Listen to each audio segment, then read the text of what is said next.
So I am Mary Ann Dillon. I am a Sister of Mercy, and my relationship to Misericordia goes all the way back to the 1960s. I graduated from what was then College Misericordia in 1968. And I was not ever a member of the faculty here, nor of the administration, but have a long experience of governance with Misericordia.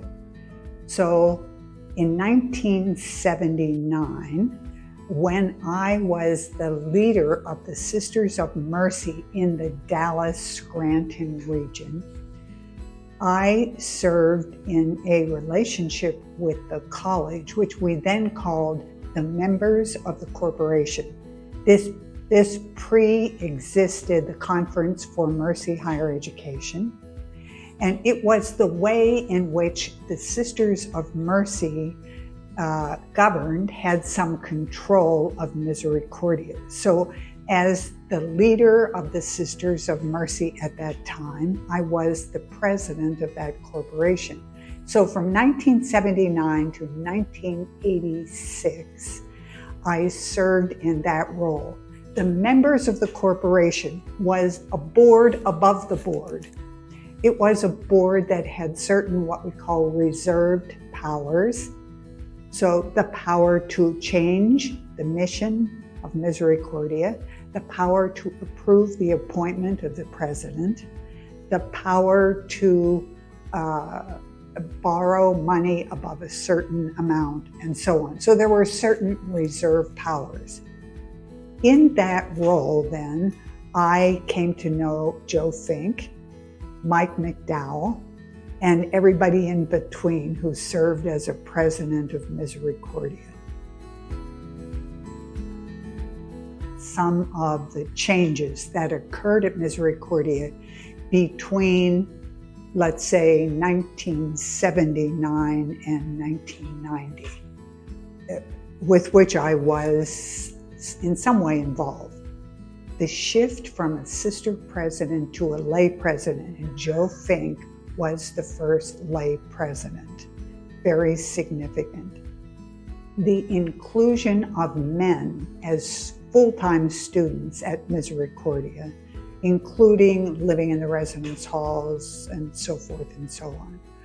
What I would describe as the growth of graduate programs, and particularly professional graduate programs.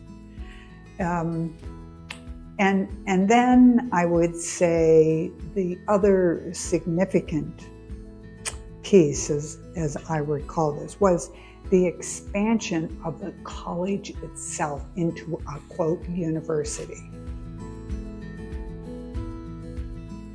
Yeah, I was a Sister of Mercy when I was a student here. And in those days, the Sisters of Mercy had a different relationship with the other students, and they were all women, of course, in the 1960s.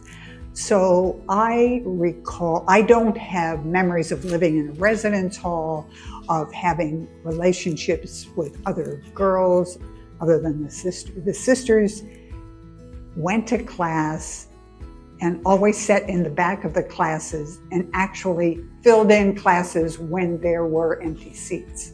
So I had that kind of memory of interaction with students. In other words, very limited interaction with other lay women who were students.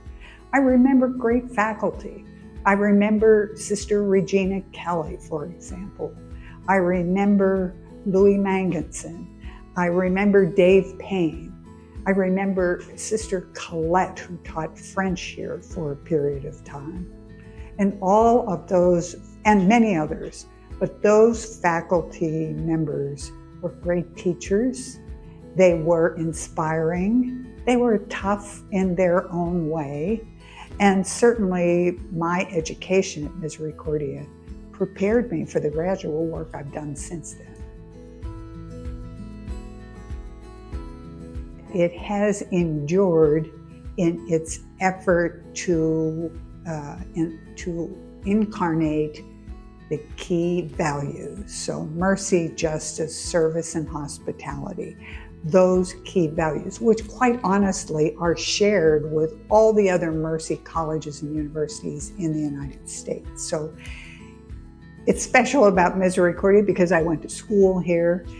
Moving into the future, it will be essential that the leadership of Misericordia continue to work to incarnate those values in everything that happens here.